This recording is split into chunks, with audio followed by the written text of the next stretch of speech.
우리가 어버이주일 보내면서 다시 한번 이 부모님에 대한, 효도에 대한 말씀을 좀 나누기를 원하는 거예요.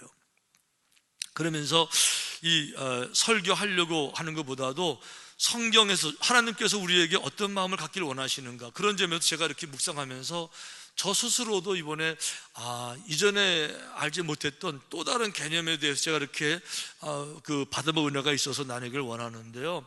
효도에 대한 말씀, 첫째는 효도는 하나님을 향한 믿음의 표현이다. 아주 정확하게 성경이 이렇게 설명을 하는 거죠. 효도는 눈에 보이는 부모님과의 관계인데, 이게 부모님과의 관계가 아니라 이것이 하나님을 향한 믿음의 표현이 부모님에게 나타나는 것이다. 그러니까 효도라고 하는 것은요, 하나님을 얼마나 경외하는지, 하나님을 사랑하는지, 하나님을 믿는지 그 믿음의 척도가 효도로 나타난다. 자, 오늘 본문 성경에 이렇게 설명하고 있어요. 너희 각 사람은 부모를 경외하고 나의 안식일을 지키라. 나는 너희의 하나님 여호와이니라. 자, 여기 보니까 나는 너희의 하나님 여호와시라고 당신께서 당신을 밝히셨어요. 그런데 그러시면서 하시는 말씀이 휙 지나가면 이게 무슨 말인가 모를 말씀인데 그냥 지나가지 아니하고 이 말씀을 탁 띄워놓고 하나하나 생각해 보니까 와, 여기 너무 중요한 의미가 있는 거죠. 이렇게 말씀하시는 거예요. 너희 각 사람은 부모를 경외하고 그리고 나서 나의 안식일을 지키라. 우리 생각하고 저는 다르게 전개가 되죠. 우리 생각에는요, 안식일을 잘 지키고 은혜를 받고 말씀을 듣고 예배를 잘 드린 다음에 그리고 가서 부모를 경외해. 우리 그렇게 이해를 했는데 그것이 아니고, 예배를 드리기 전에, 안식일을 지키기 전에 먼저 해야 될 게 있다는 거죠. 부모를 경외하고 나서 그리고 와서 안식일을 지키라는 거예요. 순서가 조건절로 되어 있는 거죠. 예를 들면 그러는 거예요. 어머니가 애들에게 밥을 먹이면서 반찬을 잘 준비했죠. 건강을 생각해서 요리를 잘했습니다. 그러면서 자, 밥 먹자 우르르 모였어요. 밥을 먹으려고 하는데 잠깐 손 씻고 와야지, 이런 개념이에요. 손 먼저 씻고 와서 밥을 먹으라는 거죠. 왜 그런가 하면 손을 안 씻으니까 더러운 손으로 먹으면서 세균, 병균도 같이 먹을 수 있고요, 더러운 손 상대방이 바라보면서 밥 먹는 분위기가 다 깨질 수도 있고요. 그러니까 밥 먹기 전에 손 씻어야지, 이 얘기하고 있는 거예요. 예배 드리기 전에 부모님을 경외하고 와야지, 이 얘기를 지금 하고 있는 거예요. 그래서 제가 아니 왜 이런 말씀을 하실까 하고 보니까 거기에는요 아주 중요한 의미가 있는 겁니다. 자, 부모님께 경외한다, 부모님을 공경한다, 부모님께 효도한다 라고 하는 이야기는요, 단순하게 인간 대 인간 이런 얘기 하고 있는 것이 아니에요. 이건 여러분, 부모님께 효도하고 부모님께 감사한다라고 하는 이야기는 은혜를 은혜로 느낄 줄 아는 사람이다, 그런 뜻이에요. 부모님이 나를 낳아서 길러주신 은혜, 생명을 주신 은혜, 그걸 어떻게 말로 다 설명하고 어떻게 갚을 수 있겠어요? 그런데 그런 은혜를 받았으면 그 은혜를 은혜로 느끼고 은혜를 감사할 줄 아는 그런 됨됨이를 가지고 와서 예배를 드려야 하나님의 예배를 받으시는 거지. 아니, 부모님의 은혜도 모르는 사람이 은혜를 느끼는 기능이 마비가 됐는데 그 마음 상태가 얼마나 악한지, 감사한 걸 보면서도 감사할 줄 모르는 완악한 마음을 가진 그런 사람들이 모여서 드리는 예배가 어떻게 하나님께 감사가 올라가겠어요? 진정한 감사가 되겠냐고요. 그러니까 하나님은 무슨 그 감사 받기에 목매시는 그런 분이세요? 감사가 아니시면 하나님은 못 견디시는 분이세요? 아무나 감사하면 무조건 받으시는 분이세요? 아니시잖아요. 우리는 그런 얘기 하죠. 안식일 날 예배를 드리지만, 주일을 예배 드리지만 사실은 예배보다 더 중요한 것은 예배를 드리고 난 다음에 밖에 나가서 6일 동안 세상의 삶이 삶 자체가 예배가 되어야 됩니다. 이런 얘기 얼마나 많이 우리가 했어요. 그러니까 밖에 나가 살아가면서 예배자답게 그런 인격, 그런 자세, 그런 태도, 그런 됨됨이로 믿음을 잘 지킨 사람들이 또 모여서 찬양하는 예배를 기뻐하시는 거지, 세상에 나가서 온갖 짓 다 하고 치사하고 더럽고 추잡하고 이게 다 하고 와서 교회 와가지고 예배 드리면 하나님 그런 예배 드리시면서 와 너무 좋다, 그런 하나님이 어디 계시냐 말이에요. 그러니까 부모님에게 감사하라고 하는 이야기는 최소한도 인간의 도리 됨됨이가 은혜를 은혜로 느낄 줄 아는 마음, 감사한 것을 감사한 거로 갚을 줄 아는 마음, 그런 마음들을 가지고 와서 예배를 드려야 받으시는 거지, 아무리 은혜를 많이 받아도 은혜를 배반하고 배은망덕해서 은혜를 느끼지도 못하고 갚을 줄도 못하고 생각도 못하는 그런 마음들 가지고 모여가지고 찬송을 부른다고 어떤 하나님이 그걸 보고 좋아하시겠느냐고요. 그러니까 아무 예배나 다 받으시는 것이 아니고 도리를 다하고 와서 부모를 경외하고 와서 그리고 예배를 드려라. 이게 아주 중요한, 저희들에게 있어서 정말 너무너무 중요한 말씀이 아닐 수가 없는 거죠. 자, 여기 중요한 건 이거예요. 여호와를, 부모님을 경외하고 안식일을 지키라 그랬어요. 경외하래요. 경외. 부모님에게는 신적인 역할이 있으셨다는 거예요. 창조주 하나님의 역할이 부모들에게 있었다는 거죠. 다른 말로 말하면 왜 하나님이 하나님이라고 말합니까? 왜 신을 신이라고 부르죠? 신에게는 생명의 근원이 있는 거예요. 생명을 다루시는 분들이 신이시라는 거죠. 그런데요, 우주의 생명을 말하지 말고, 천하 만물의 생명을 말하지 말고, 각자가 자신의 생명을 한번 생각해 보세요. 내 생명을 생각해 보세요. 만약에 내 생명이 없다 그러면, 내가 존재하지 않았다 그러면 이 우주가 아무리 광대하다 한들 그게 나하고 무슨 상관이 있겠어요? 천하 만물이 아무리 아름답고 가치가 있다 한들 나라는 존재가 없는 존재라 그러면 무존재한테, 존재가 없는 존재한테 이 모든 의미가 무슨 의미가 있겠냐고요. 그러니까 이 내 생명은 어디서 왔습니까? 부모님이 내게 주신 거예요.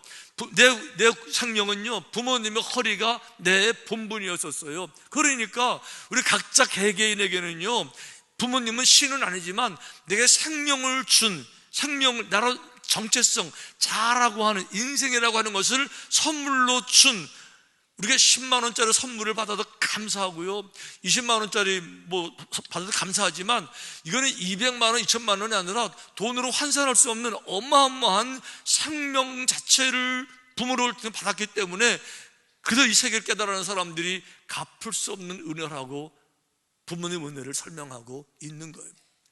단순하게 생명만 주셔서 부모님들이 위대하신 게 아니에요.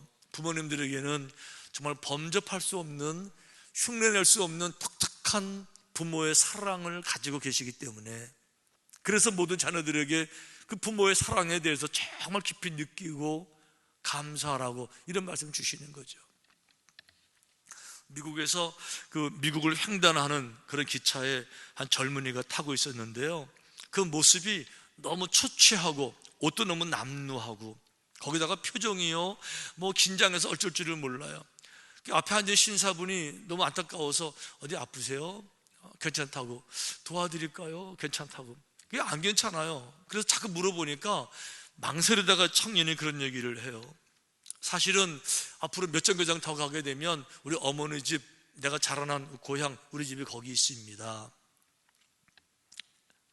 그건 고향 가는 거군요. 잘 됐군요. 그게 아니고요, 제가 사실은 워낙 못된 사람이었기 때문에 내가 술, 마약, 노름, 아주 젊은 시절을 너무 악하게 보내서 우리 어머니가 늘 나를 책망하고 염려하고 기도하시고 그랬었는데, 하루는 제가 너무 술이 취하고 노름하다가 돈을 잃는 바람에 그래서 돈이 없으니까 집에 와서 어머니 돈 뺏어가려고 어머니에게 행패를 부리다가, 어머니가 이제 말리니까 홧김에, 술 때문에 그런 거죠. 술에 너무 취했으니까, 술에 취해서 정신을 빼앗겼으니까 옆에 있는 거 들어서 술을 쳤는데 그게 이제 삽이었었어요. 삽으로 엄마를 때린 거죠. 이래가지고 엄마가 막 병원에 실려가고 자기는 또 이제 돈 가지고 가서 노름하고, 사람들이 신고해서 노름하다가 잡혀가지고 결국은 이제 감옥 간 거죠. 감옥에서 누가 넣어준 성경책 읽으면서 거기서 정말 회개하고 너무 부끄럽고, 그래서 이제 반성하면서 모범수로 있다 보니까 이제 빨리 이제 나오게 됐어요.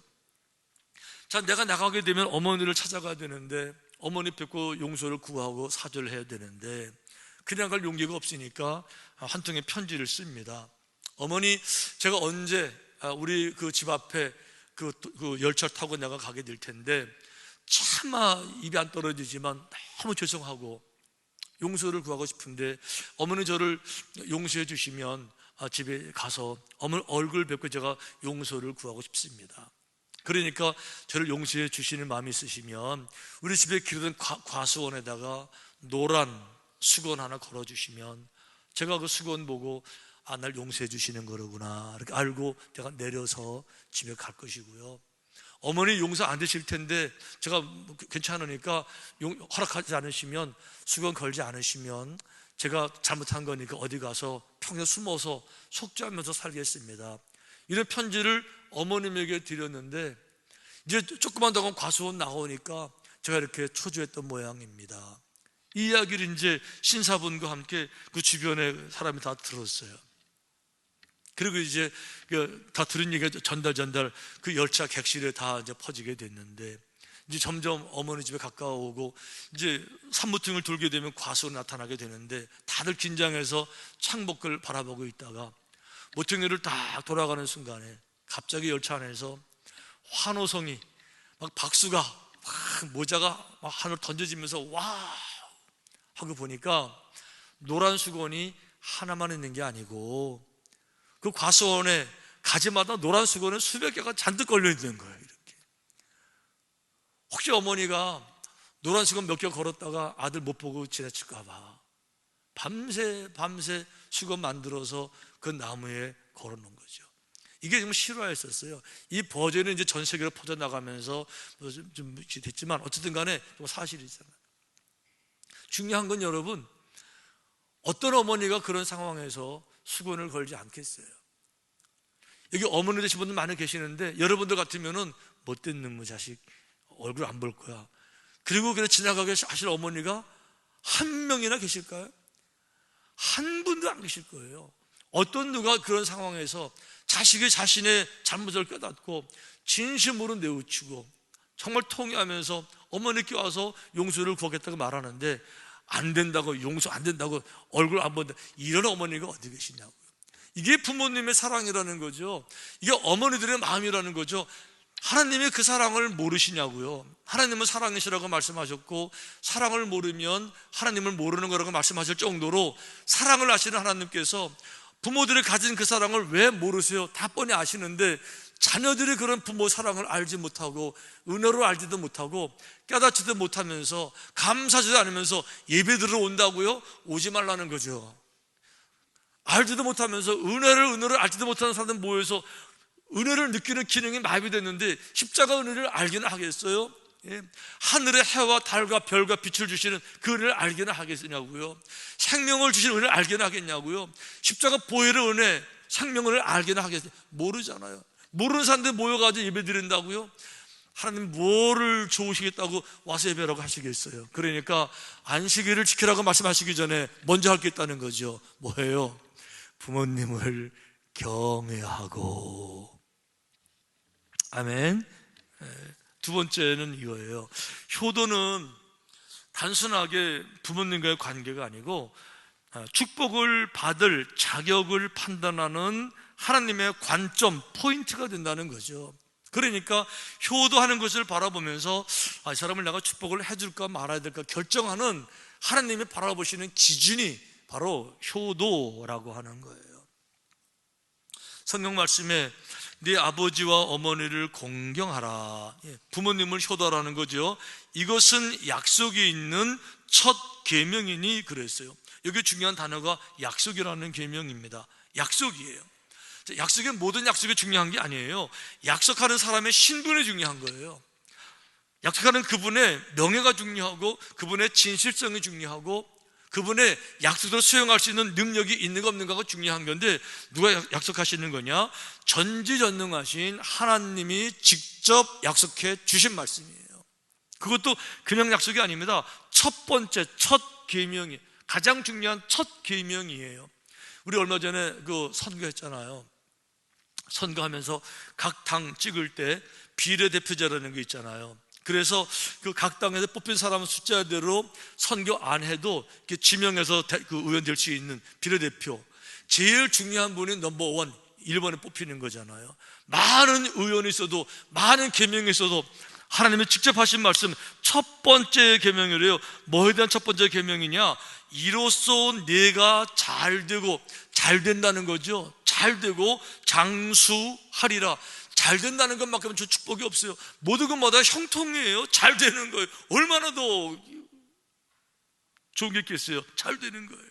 그러니까 이 땅에서 축복을 받기에 가장 중요한 첫 번째 계명이 뭐냐? 효도하느냐 안 하느냐. 이렇게 돼요. 왜 그러실까 하고 보니까, 자, 성경에 이렇게 말씀하셨어요. 자녀들아, 주 안에서 너희 부모에게 순종하라. 이것이 옳으니라 그랬어요. 근데 여기서 옳다는 말을 여러분 좀 묵상해 보셔야 돼요. 옳으니라, 영어 성경에는요, This is right. right이라는 말은 여러분, 이거는 옳고 그름을 판단할 때 쓰는 말이 옳다, 그 말을 하고 있는 거죠. 잘못된 거는 wrong, 그릇된 거는 wrong이에요. 옳은 거는 의, wrong, 그릇된 거는 죄예요. right, 옳은 것은 선, 악한 것은 여러분 wrong, 이런 개념이잖아요. 효도는 해도 되고 안 해도 되는 초이스가 아니라는 거예요. 음식 먹을 때 짬뽕을 먹을까, 짬짜면을 먹을까, 무엇을 먹도 상관없는 이런 개념이 아니고, 효도를 하는 것은 의, 안 하는 것은 악, 이런 뜻이에요. 하는 것은 선, 안 하는 것은 죄, 이런 뜻이에요. 그런데 효도를 하니까, 선을 행하는 사람에게 당연히 보상으로 가장 좋은 축복을 주시겠다는 약속이세요. 할렐루야. 여러분, 조금 더 나가 볼게요. 효도는 단순하게 부모와 나와의 관계가 아니에요. 효도는 단순하게 누가 누구를 대접하는 이런 차원이 아니에요. 어딘가 효도가 있었을 때에 그 효도를 현미경으로 좀 들여다보게 되면, 아니면 멀리서 망원경으로 자세하게 보게 되면요, 효도하는 행위 속에서는 많은 것을 볼 수가 있어요. 사람들 눈에 안 보이는데 하나님의 눈에는 많은 것이 보일 수가 있어요. 첫째는 효도 안에 뭐가 들어있느냐? 효도 안에는요, 도리에 대한 문제가 있어요. 도리. 예를 들어 말씀드리면, 권리만 강조하는 이기적인 이런 사람이냐, 권리를 강조하기 전에 책임을 다하고 근본을 다하고 정말 본분을 다하는, 도리를 다하려고 하는 이런 사람이 있는 거예요. 이 도리의 문제를 효도의 관점에서 보이더라는 거죠. 효도 속에는 또 한 가지 자세도 보여요. 자세. 어떤 자세냐? 은혜를 은혜로 갚을 줄 아는 사람인지, 아무리 많은 은혜를 주어도 배은망덕해서 돌아설 사람인지, 이걸 보는데 그 속에서 이게 금방 탁 드러나는 거예요. 이 사람에게 축복을 주면 내게 감사할 사람인지 돌아설 사람인지 금방 탁 나타나는 거죠. 선과 악에 대한 문제도 보여요. 그래서 효도하는 것은 선에 대한 문제라 그랬잖아요. 뻔히 선한 거 알면서도 안 하는 악한 보이잖아요. 효도 속엔 여러분 태도의 문제도, 태도에 대한 자세도 효도 속에 나타나는 거예요. 옳다고 생각만 하는 사람인지, 아니면 온갖 핑계를 대고 안 하는 사람인지 태도도 금방 보이지요. 더 중요한 건 여러분, 효도를 보게 되면 그 사람의 가장 깊은 인간의 됨됨이가 보이는 거예요.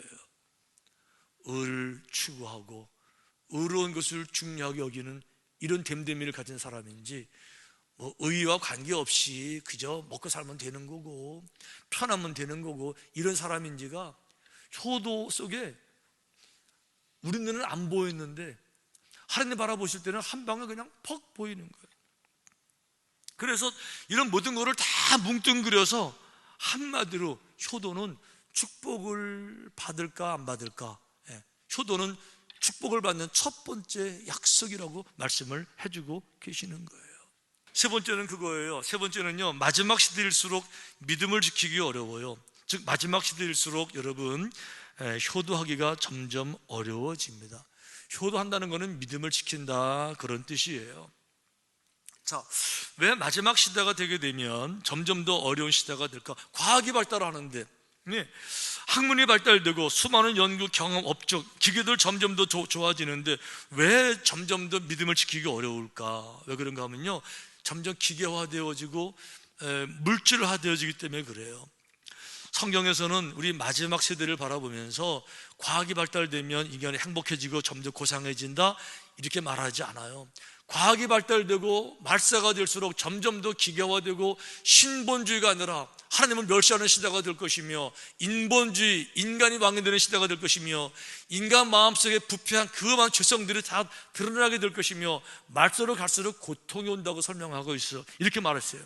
마지막 때가 되면요, 사람들이 자기를 사랑하며 돈을 사랑하며 자랑하며 교만하며 비방하며 부모를 거역하며 감사하지 아니하며 거룩하지 아니하며, 이게 마지막 시대의 특징이라는 거죠. 정확하게 우리 시대에 이렇지 않아요. 지금 사람들이 돈밖에 몰라요. 돈을 사랑해요. 거기다가 자랑해요. 다 자기가 최고예요.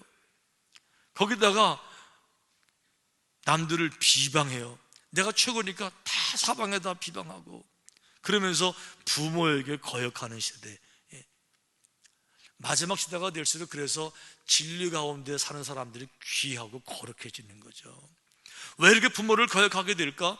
왜 부모에게 효도하지 않는 시대가 될까? 왜 그런가 하면요, 물질 만능 세대에서 현대적 가치, 물질적 가치로 부모를 봐서 그런 거죠. 현대적 가치가 뭐예요?